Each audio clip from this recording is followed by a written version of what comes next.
The name is Ansary, Alex Ansary. And this is an express message to the man known as Lars Larson. I've never sent a message intentionally to a Trump supporter in my life. However, I'm not really aware of anyone on the Biden side that's going to step up to the plate with regards to what's happening. First of all, we're going to do an after report. There's still 0 emails from support from my audience supporting me standing against women being raped. It's not that difficult, and I said if your emails are being deleted, you can find me on Twitter. Okay. So you're not feeling what I'm feeling, and it's cool. We'll move forward. But I'm going to be reporting on this, okay, with or without your help and support and love, because this is what we're looking at, ladies and gentlemen. We are looking at a situation in which there is a cover-up from the school system in Portland. They screwed my life in Portland, Oregon, when a black vice principal took, I'm sorry, Lars, you have to hear this, took the word of a black thug and other kids over me.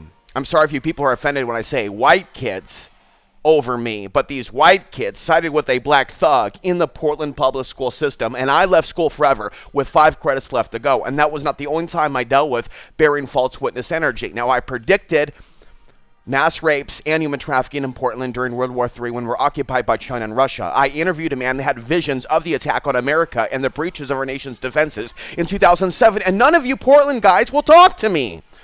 Now, Lars, I'm not happy with you for a number of reasons. You had Alex Jones on your show in 2006, and you said on your show, if you want to challenge you on the 9/11 was not an inside job motif, and I stepped up to the plate, and you never gave me a chance, but you gave another person who's not affected by the 9/11 genocide a chance. So, bro, the guy who's on your side right now, who would talk to you about this story and why Portland is at risk in ways that you, dude, have blind spots. You didn't even talk to me and treat me with respect in Portland, Oregon when I went to Cigars with Lars. You looked right past me like I was nothing.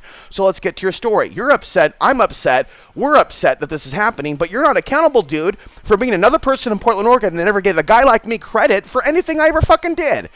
Whether it be reporting on Top Up 4, whether it be predicting the Chinese invasion, whether it be predicting a rise in criminal behavior in Portland, you white broadcasters in Portland, Oregon have never given me, a neutral, apolitical human being who worked at Ruths Chris Steak House, when you received money from my former boss, Mark Kidd.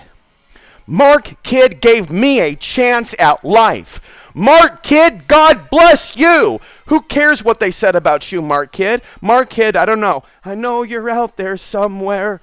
Mark Kidd gave money to Lars Larson to do Cigars with Lars. And Lars Larson, my boss, encouraged me. He was a Republican. He encouraged me because he saw I had confidence at the time. I still do, but there was time in which I became homeless and Portland hurt me. They were the first white supremacists to throw me away. Leftist white supremacists were the first of the white Caucasian heritage to judge me as a lesser than untouchable. It was you, Portland. You were my first heartbreak, and you will be my last. For none of you will get close to this heartbeat again. But I will continue to fight for your right and the women's right to not be raped by the evil that is rising. So, back to you, Lars.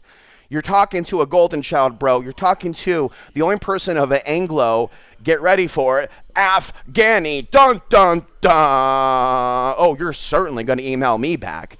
There ain't nobody, bro, of my ethnicity or combination of heritage that has 1/10 of the intelligence I have going on. Were you on Coast to Coast National Radio last week, Lars, talking about a book about the solar flares? No, I'm not talking about a book about people like this.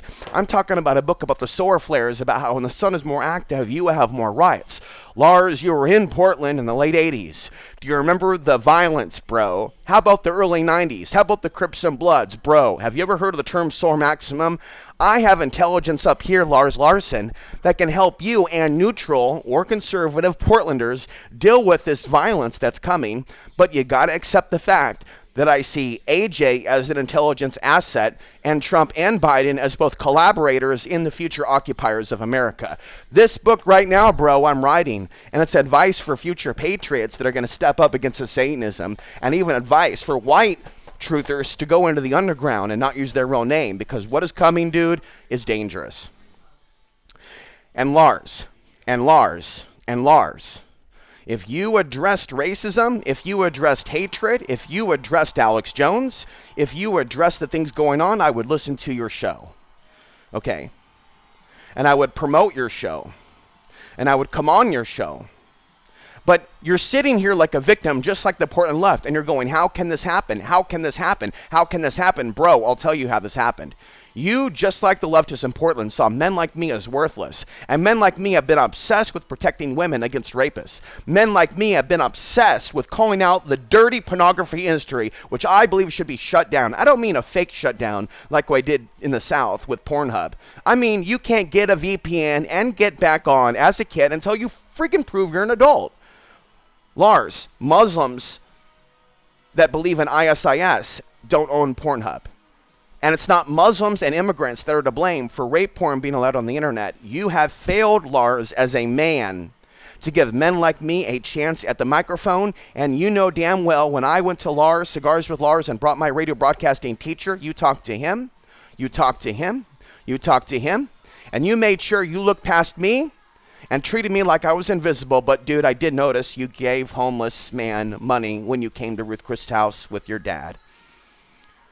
Bro, don't act like you're a victim. If you want to team up with me and my audience, let's expose all the names peacefully and legally and hold them accountable. You have a chance, Lars, to reach out to the only person of an ethnicity who's never once in the history of the Lars Larson Show been on your show. You're not going to call me, and the audience knows you're not going to call me. So don't any of you